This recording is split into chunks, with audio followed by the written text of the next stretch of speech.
Hello biologist, मैं हूं नितेश और आपका स्वागत है एन के लाइफ साइंस चैनल पर। तो यहाँ पे मैं एक नेक्स्ट वीडियो लेकर के आ गया हूँ जिसमें डिस्कस करेंगे रांची यूनिवर्सिटी में एडमिशन कैसे लें, क्या प्रोसेस है और यहाँ के स्टाफ कैसे हैं, यहाँ पे क्या फैसिलिटी है, क्या प्रोफेसर लोग कैसे पढ़ाते हैं, क्या बिहेवियर है उनका, और जब एडमिशन हो जाएगा तो हम रहेंगे कहाँ, रेंटल रूम कैसे लेना है, किधर लेना है और कितना खर्च हो जाता है, इस बारे में डिस्कस करेंगे। तो चलिए वीडियो को शुरू करते हैं। उससे पहले मैं एक रिमाइंडर देना चाहूँगा, प्लीज़ चैनल को सब्सक्राइब के लिए लाइक कीजिए, कमेंट कीजिए और अपने दोस्तों के साथ शेयर भी कीजिए।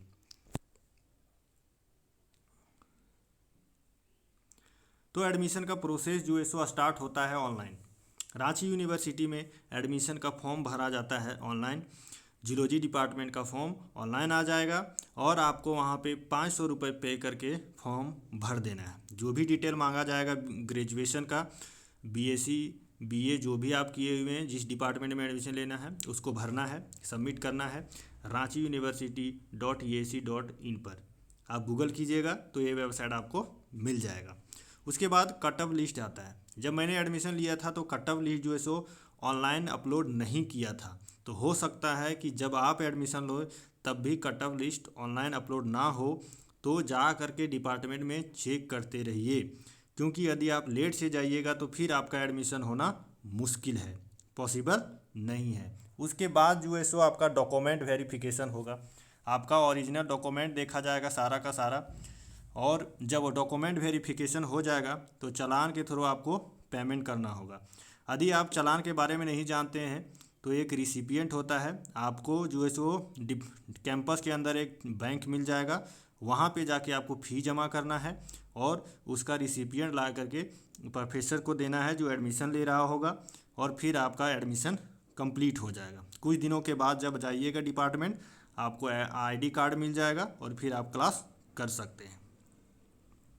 तो ये जो है सो एडमिशन का प्रोसेस था। बाकी हम इंफ्रास्ट्रक्चर की बात करेंगे।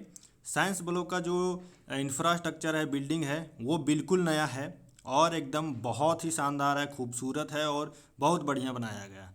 एकदम खूब कंफर्टेबल है, एकदम पढ़ने के लिए सब कुछ सूटेबल बनाया गया है। लेकिन यहाँ पे दिक्कत क्या है कि आप जूलॉजी डिपार्टमेंट का लिफ्ट यूज नहीं कर सकते। टीचर्स के लिए रिजर्व किया गया है, स्टूडेंट यूज नहीं कर सकते। ये मुझे अच्छा नहीं लगा। उसके बाद जूलॉजी डिपार्टमेंट में जो है सो पीने का पानी का फैसिलिटी जो है सो अवेलेबल नहीं है। पहले था, ख़राब हो गया, उसको रिपेयर नहीं किया, फ़िलहाल अभी नहीं है। काफ़ी दिक्कत होता है स्टूडेंट को, आपको पानी घर से लाना पड़ेगा पीने के लिए। उसके बाद सारा क्लासरूम में जो है सो प्रोजेक्टर अवेलेबल नहीं है, जिसके कारण जो है सो डिजिटल क्लास रूम में डिजिटल स्क्रीन से पढ़ाना मुश्किल हो जाता है। यदि एक क्लास में हो रहा है तो दूसरा में दिक्कत हो जाता है, क्योंकि यहाँ पर काफ़ी स्टूडेंट का एडमिशन होता है तो दो सेक्शन होता है, इवनिंग और मॉर्निंग। तो यदि एक प्रोजेक्टर रूम में बैठा हुआ है तो दूसरा के लिए अवेलेबल नहीं हो पाता है। उसके बाद जो सबसे बड़ा प्रॉब्लम है वो है सीटिंग अरेंजमेंट। सेमेस्टर 1 के बाद आपको ग्रुप बी और ए को एक साथ बैठाया जाता है गैलरी रूम में, जहाँ पर बैठने में काफ़ी डिस्कम्फर्ट होता है। एक ही बेंच में बहुत सारा स्टूडेंट को बैठना पड़ता है क्योंकि जगह नहीं होता है। डिसकंफर्टेबल फील होगा, आपको बहुत परेशानी होगा। यदि आप लेट से आते हैं तो आपको स्पेस नहीं मिलेगा, किसी तरह से एडजस्ट करके आपको बैठना पड़ेगा। ये मुझे बिल्कुल अच्छा नहीं लगता, क्योंकि स्टूडेंट वहाँ पढ़ने के लिए गए हैं तो उनका कंफर्टेबल होकर के बैठना बहुत ज़रूरी है ताकि वो कंसंट्रेट करके पढ़ पाएँ। लेकिन यदि वो कंजस्टेड जगह में बैठ कर पढ़ेंगे तो फिर दिक्कत होगा। बाकी डिपार्टमेंट में जो है सो ऐसा है या नहीं ये मैं नहीं कह सकता। हर डिपार्टमेंट में अलग फैसिलिटी अवेलेबल है, वहाँ के एचओडी जो है सो सब कुछ कोऑर्डिनेट करते हैं, तो आप अपना डिपार्टमेंट का जाके पता कर सकते हैं। उसके बाद स्टाफ और ऑफिस वर्क। जो ऑफिशियल वर्क है वो यदि यूनिवर्सिटी के अंदर जो भी है डिपार्टमेंटल ऑफिशियल वर्क है वो बहुत ही आसानी से हो जाता है, और जो वहाँ पे स्टाफ हैं वो बहुत ही अच्छे हैं, बहुत अच्छा बिहेव करते हैं और कोई भी काम इजली हो जाता है। आपको लाइन लगाने का ज़रूरत नहीं, कोई भी दिक्कत नहीं आता। हाँ, जब चालान कटाने के लिए आप बैंक जाएंगे तो वहाँ पर काफ़ी बार भीड़ लगाना पड़ता है। भीड़ लग जाता है, लाइन लगाना पड़ता है। इसीलिए यदि कुछ भी चालान कटाना है तो आप फर्स्ट डे में ही कंप्लीट कर लीजिए, क्योंकि जब लास्ट डेट रहता है उस टाइम काफ़ी भीड़ रहता है। और जो मेन ऑफिस है यूनिवर्सिटी का वो साइंस ब्लॉक से काफ़ी दूर है, काफ़ी डिस्टेंस है, और सही से प्रॉपर ट्रांसपोर्ट सिस्टम भी नहीं है। आपको करीबन 30 रुपये तक का खर्च आ जाएगा, या फिर आपको कुछ दूर तक पैदल चलना पड़ेगा, फिर आपको ऑटो लेना पड़ेगा। स्टाफ का बिहेवियर जो है सो जूलॉजी डिपार्टमेंट में बहुत अच्छा है, मैं दूसरे डिपार्टमेंट का नहीं बता सकता। और ये जो मेन ऑफिस यूनिवर्सिटी का दूर है, ये रांची यूनिवर्सिटी का एक डिसएडवांटेज है। स्टूडेंट को काफ़ी बार परेशानी का सामना करना पड़ता है, ट्रैवल करना पड़ता है, वहाँ से यहाँ, यहाँ से वहाँ, डॉक्यूमेंट्स को साइन वेरीफाई करने के लिए दिक्कत होता है। उसके बाद टीचर और प्रोफेसर का बात करेंगे। यहाँ पे जो है सो ऑलमोस्ट टीचर जो है सो ओल्ड हैं, एक्सपीरियंस है और नॉलेज बहुत है उनके पास, लेकिन जो लेटेस्ट टेक्नोलॉजी है, लेटेस्ट ट्रेंड है, जो टॉपिक है, उसके बारे में लैक ऑफ इन्फॉर्मेशन है। ठीक है, लैक ऑफ इन्फॉर्मेशन है, और हम उनसे एक्सपेक्ट भी नहीं कर सकते कि वो नई चीज़ें हमें सिखाए, क्योंकि उन्होंने जो पढ़ा है वही वो हमें सिखाते हैं। वो अलग तरीके से पढ़े थे, अलग तरीके से सीखा था, उसी तरह से हम लोग को पढ़ाते हैं। अब उनसे ज़्यादा एक्सपेक्ट करना गलत बात है। एक्सपेक्टेशन हमारा ये था कि यूनिवर्सिटी डिपार्टमेंट में कुछ यंग प्रोफेसर हो जो हमें गाइड कर सके, लेटेस्ट चीज़ें बता सके और सिखा सके, लेकिन कोई भी यंग प्रोफेसर नहीं है। एक प्रोफेसर हैं हमारे जूलॉजी डिपार्टमेंट में, वो काफ़ी बिजी रहते हैं, उनको काफ़ी वर्क दिया गया है, इसीलिए वो टाइम भी नहीं दे पाते हैं क्लास में, और लेक्चर का ड्यूरेशन भी उनका काफ़ी छोटा रहता है। तो मैं यही कहना चाहूँगा कि यहाँ पे यंग प्रोफेसर का कमी है। हम ओल्ड प्रोफेसर से लेटेस्ट टेक्नोलॉजी ट्रेंड के बारे में एक्सपेक्ट नहीं कर सकते, उन्होंने जो सीखा है वही सिखा सकते हैं। तो एक दो प्रोफेसर जो है सो यंग होना चाहिए, एनर्जेटिक होना चाहिए, जिसके पास काफ़ी टाइम हो स्टूडेंट को गाइड करने के लिए और बताने के लिए। ठीक है, यहाँ पे काफ़ी गेस्ट टीचर भी आते हैं, और स्कॉलर्स जो स्टूडेंट पीएचडी कर रहे होते हैं वो भी पढ़ाते हैं। तो वो जो है सो आप खुद अपना पीएचडी का वर्क में बिजी रहता है, तो आपको कितना मेहनत से पढ़ा सकता है। लेकिन कुछ स्कॉलर हैं जो मेहनत करके पढ़ाते हैं और समझाते हैं, लेकिन उनका भी काफ़ी काम रहता है, तो वो प्रॉपर फोकस नहीं कर पाते हैं। ठीक है, तो मैं ऑनेस्टली यही कहना चाहूँगा कि वो जो भी हैं वो ईमानदारी से पढ़ाते हैं, समझाते हैं, लेकिन आप कुछ एक्स्ट्रा ऑर्डिनरी नहीं एक्सपेक्ट कर सकते हैं। ऐसा नहीं कि वो रिसर्च के लिए आपको मोटिवेट करेंगे, पर्सनली गाइड करेंगे, ऐसा बिल्कुल नहीं मिलेगा। जैसा कि तारे ज़मीन में आमिर खान जो है सो गाइड करते हैं, वैसा गाइडेंस नहीं मिलेगा। जैसा नॉर्मल आपको बीएससी में देखने को, बीएससी और 12th में देखने को मिला, वैसा ही होगा। यहाँ पे मैंने प्रैक्टिस क्लास लिख दिया, एक्चुअली में ये प्रैक्टिकल क्लास का है। तो प्रैक्टिकल क्लास यहाँ पे जूलॉजी डिपार्टमेंट में कैसा होता है, नॉर्मली जो है सो सिर्फ और सिर्फ इम्पॉर्टेंट टॉपिक को कवर किया जाता है, और जो नेसेसरी है हर सेमेस्टर के लिए कवर करना, उसी को कवर किया जाता है, उसी का प्रैक्टिकल करवाया जाता है। हर सेमेस्टर में जो 1 या 2 इम्पॉर्टेंट टॉपिक का प्रैक्टिकल और प्रैक्टिस करवा दिया जाएगा, वही एग्ज़ाम में आएगा आपको, और वही करना है, आपको तैयार करना है, ये आपको कवर कर दिया जाएगा। लेकिन जो हमारा सिलेबस में, क्यूरिकुलम में, सिलेबस में जो सारा प्रैक्टिकल हम लोग को करना है, कवर करना है, सारा का सारा नहीं करवाया जाता है, सारा एक्सपेरिमेंट नहीं होता है, सारा प्रैक्टिकल नहीं होता है। ये एक डिसएडवांटेज है। ऑलमोस्ट सारे यूनिवर्सिटी में ऐसा ही कंडीशन है। तो यदि आप यहाँ एडमिशन लेना चाह रहे हैं सिर्फ इसलिए कि यहाँ बेटर प्रैक्टिकल होगा, तो आप गलती कर रहे हैं। आप जिस यूनिवर्सिटी में पहले हैं वहीं रहिए, ऐसा कुछ नहीं है। यहाँ पर भी सिर्फ इम्पोर्टेंट प्रैक्टिकल करवाया जाता है। इंस्ट्रूमेंट जो है सो सब आउटडेटेड है, ओल्ड है। माइक्रोस्कोप है तो उसका लेंस ब्लर हो चुका है, ख़राब हो चुका है। केमिकल्स नहीं हैं लेबॉर्ट्री में, जो है केमिकल्स आपको खुद से ख़रीदना पड़ेगा। स्पेसिमेन का कमी है, तो ये सब चीज़ें आपको फेस करना पड़ेगा। स्टूडेंट लोग से जो सो मनी कलेक्ट किया जाता है, छोटा छोटा चीज़ के लिए। केमिकल ख़त्म हो गया, स्पेसिमेन ख़त्म हो गया, जबकि फ़ी में लेबॉर्ट्री फ़ी वगैरह सब कुछ लिया जाता है, तो स्टूडेंट से पैसा कलेक्ट करना मुझे उचित नहीं लगता। ये मेरा ओपिनियन है, आपका ओपिनियन अलग हो सकता है।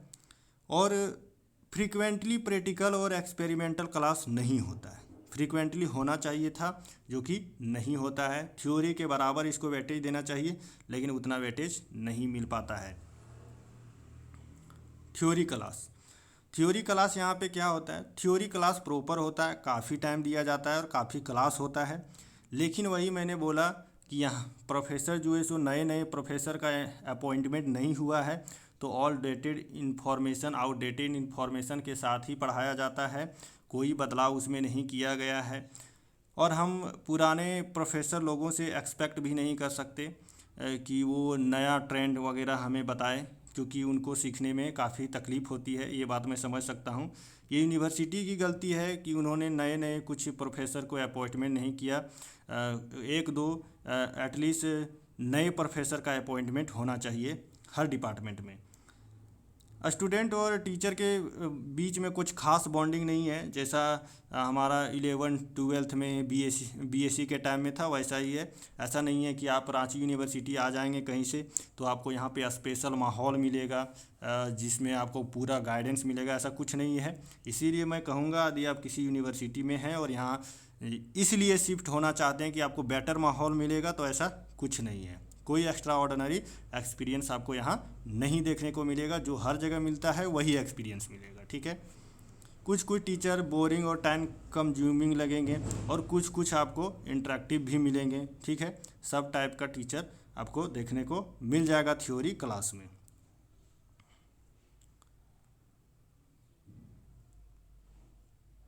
उसके बाद प्रोजेक्ट वर्क, जैसा कि एमएससी है तो इसमें आपको प्रोजेक्ट वर्क और फील्ड वर्क तो करना ही है। बीएससी में भी करना रहता है, पर बीएससी में यदि आपने नहीं भी किया है तो चलता है, लेकिन एमएससी में करना बहुत ज़रूरी है, क्योंकि आप सीखेंगे कैसे। तो यदि आप ये सोच रहे हैं कि रांची यूनिवर्सिटी में एडमिशन ले करके हम फील्ड वर्क करेंगे, घूमने के लिए जाएंगे और टूर पर जा कर के चीज़ें कलेक्ट करेंगे, उस पर एक्सपेरिमेंट करेंगे, प्रैक्टिकल करेंगे, तो ऐसा कुछ नहीं है। यहाँ पे हम लोग को नहीं ले गया ऐसा। मैं मानता हूँ कि लॉकडाउन था, पर सीनियर लोग के साथ भी कुछ खास ऐसा नहीं हुआ था कि वो टूर पर गए थे, और उसके पहले वाले सीनियर लोग एक दो बार गए थे। तो यदि आप यहाँ एडमिशन लेना चाहते हैं और टूर पर जाना चाहते हैं, विजिट करना चाहते हैं, एक्सपीरियंस लेना चाहते हैं, फील्ड वर्क का प्रोजेक्ट वर्क करना चाहते हैं, तो आपको अपना एचओडी को इंसिस्ट करना पड़ेगा। जो आपका क्लास रिप्रेजेंटेटिव है उससे एप्लीकेशन देना होगा, बार बार बात करना पड़ेगा प्रोफेसर और एचओडी से, तभी जा कर के ये पॉसिबल हो पाएगा। तो ये आप पर डिपेंड करता है कि आप फील्ड वर्क के लिए कितना मेहनत कर रहे हैं, कितना इंसिस्ट कर रहे हैं प्रोफेसर को, उसी के अनुसार हो पाएगा, वरना नहीं हो पाएगा। हम लोग जो है सो जूलॉजिकल पार्क वगैरह, झील वगैरह, लेक वगैरह, फॉरेस्ट वगैरह कहीं हम लोग विजिट नहीं किए। का एक दो सीनियर लोगों को ले जाया गया था, तो उसके लिए वही मैंने बताया, एचओडी वगैरह से बात करता रहना पड़ेगा आपको सेमेस्टर 1 से ही, तभी लास्ट सेमेस्टर में जो है सो प्रोजेक्ट वर्क के लिए बाहर जाने को मौका मिल सकता है और साथ में टूर प्लानिंग हो पाएगा, ठीक है।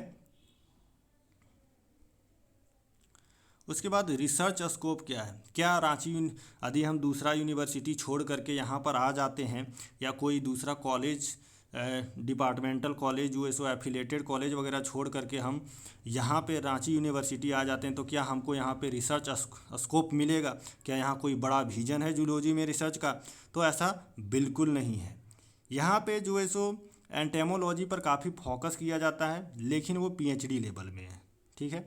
बाकी एमएससी लेवल में ऐसा कुछ नहीं है, जैसा नॉर्मल हर यूनिवर्सिटी हर कॉलेज में आपको देखने को मिलेगा, वैसा ही यहाँ पर है, कोई भी एक्स्ट्रा ऑर्डिनरी नहीं है।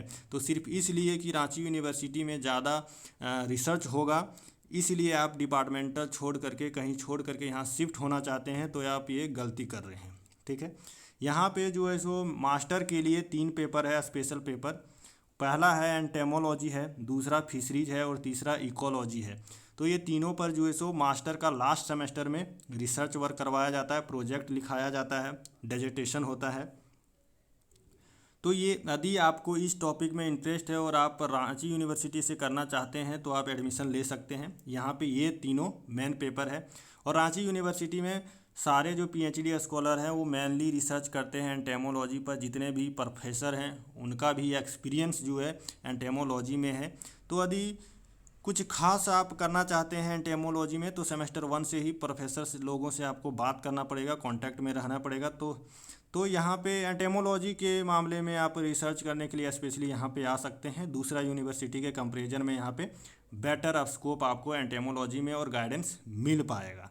ठीक है, फिशरीज में भी काफ़ी अच्छा गाइडेंस है, अच्छा रिसर्च वर्क है, और इकोलॉजी में भी है, लेकिन एंटेमोलॉजी का कुछ ज़्यादा ही यहाँ पर इम्पोर्टेंस है। हम लोग के टाइम में हमारा एचओडी जो है सो इकोलॉजी से रिलेटेड थे, तो उन्होंने काफ़ी मेहनत किया था और काफ़ी गाइडेंस दिया था।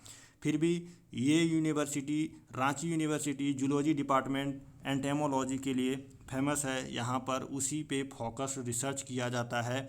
तो यदि इसमें आप रिसर्च करना चाहते हैं तो आप यहाँ पे आ सकते हैं। मास्टर के दौरान कोई भी खास गाइडेंस आपको नहीं मिलेगा जब तक आप बार बार प्रोफेसर से कांटेक्ट नहीं कीजिएगा, बात नहीं कीजिएगा। आपको कोई क्लास में पर्सनल गाइडेंस या क्लास में कुछ खास नहीं मिलेगा। जैसा हर यूनिवर्सिटी में मिलता है नॉर्मली, वैसा ही मिलेगा। पेपर पब्लिकेशन जो है सो बिल्कुल नहीं हो पाता है रांची यूनिवर्सिटी में। मैं दूसरा यूनिवर्सिटी का मुझे पता नहीं, जहाँ तक मुझे लगता है किसी भी यूनिवर्सिटी में उतना खास पेपर पब्लिश नहीं हो पाता है मास्टर लेवल का, एटलीस्ट झारखंड स्टेट में।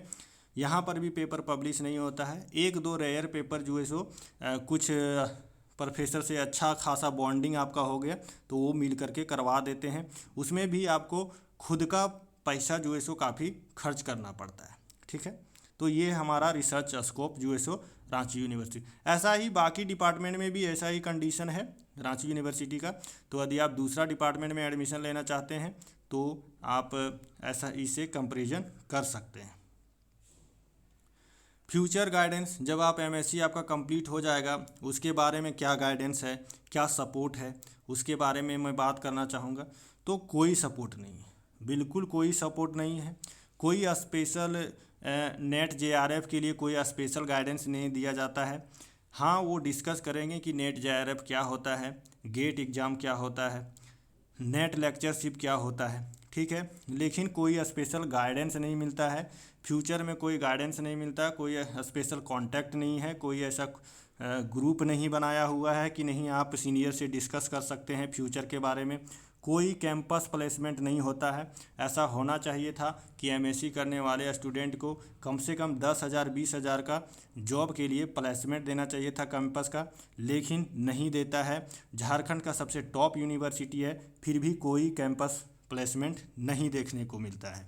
ठीक है, उसके बाद एटलीस्ट मुझे लगता है कि क्लास में सीएसआर नेट से रिलेटेड स्पेशल क्लास भी होना चाहिए था, लेकिन कोई स्पेशल क्लास नहीं है। वही जो आपका सिलेबस में है वही सिर्फ क्लास से एग्ज़ाम से रिलेटेड क्वेश्चन, इंपॉर्टेंस क्वेश्चन पढ़ाए जाते हैं और उसी से रिलेटेड पढ़ाए जाते हैं। सीएसआर फोकस स्टडी बिल्कुल नहीं किया जाता है।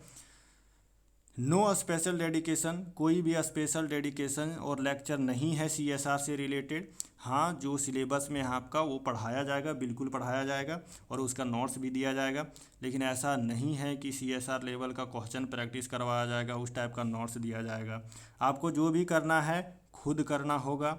कोई भी पेपर पब्लिकेशन रिलेटेड कोई भी गाइडेंस नहीं दिया जाता कि फ्यूचर में आप पेपर कैसे पब्लिश कर सकते हैं।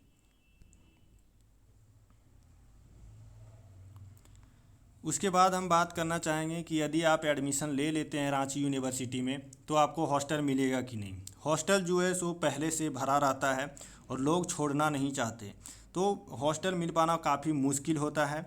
ठीक है, यदि आपका काफ़ी कांटेक्ट है तो ही पॉसिबल है, वरना पॉसिबल नहीं है।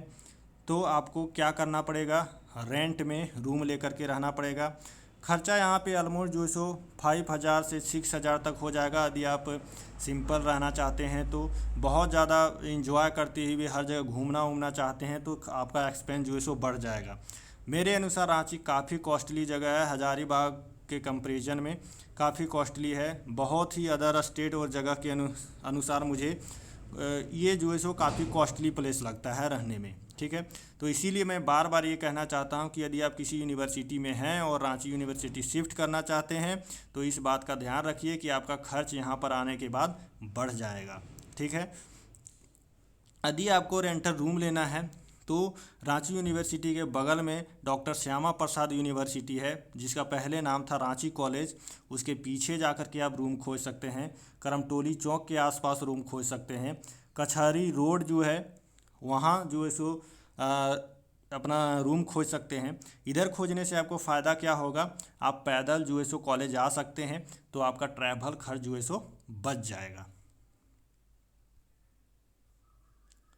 कंक्लूजन में यही बोलना चाहूँगा जो मैं बार बार बोलते आ रहा हूँ कि यदि आप सिर्फ रांची यूनिवर्सिटी का नाम सुन करके आ रहे हैं कि नहीं यहाँ पर अच्छा रिसर्च स्कोप मिलेगा, यहाँ पर जितना जो भी सिलेबस में है उस पर प्रैक्टिकल करवाया जाएगा, जैसा कि मैं उम्मीद करके आया था, तो एक दो यंग प्रोफेसर मिलेंगे, तो ऐसा कुछ नहीं है। हर यूनिवर्सिटी का जो कंडीशन है वही यहाँ का भी है। तो प्लीज़ आप चेंज मत कीजिए, और यदि आप विनोबा भावे यूनिवर्सिटी से हैं तो प्लीज़ यहाँ पर माइग्रेट मत कीजिए। विनोबा भावे यूनिवर्सिटी बेस्ट है, वहीं से आप मास्टर कर लीजिए। और यहाँ कुछ खास आपको स्पेशल देखने को नहीं मिलेगा। सिर्फ आप नाम पे आ रहे हैं कि नहीं प्रैक्टिकल होगा, ये होगा, वो होगा, ये चीज़ है, तो ऐसा कुछ नहीं है। मैं भी उसी नाम पे आया था कि नहीं सारा चीज़ पर प्रैक्टिकल होगा। बेटर यूनिवर्सिटी है, स्कोप होगा, गाइडेंस होगा, एमएससी कंप्लीट होने के बाद प्लेसमेंट होगा, पेपर पब्लिकेशन होगा, तो ऐसा यहाँ पर कुछ नहीं हमको देखने को मिला। इसीलिए मैं बोलूँगा प्लीज़ यूनिवर्सिटी चेंज मत कीजिए, आपका खर्च बढ़ेगा, परेशानी बढ़ेगा। आप जहाँ पर हैं वहाँ से पढ़िए और CSR नेट का तैयारी कीजिए और उसको क्रैक कीजिए। चलिए, थैंक यू, साइनिंग ऑफ।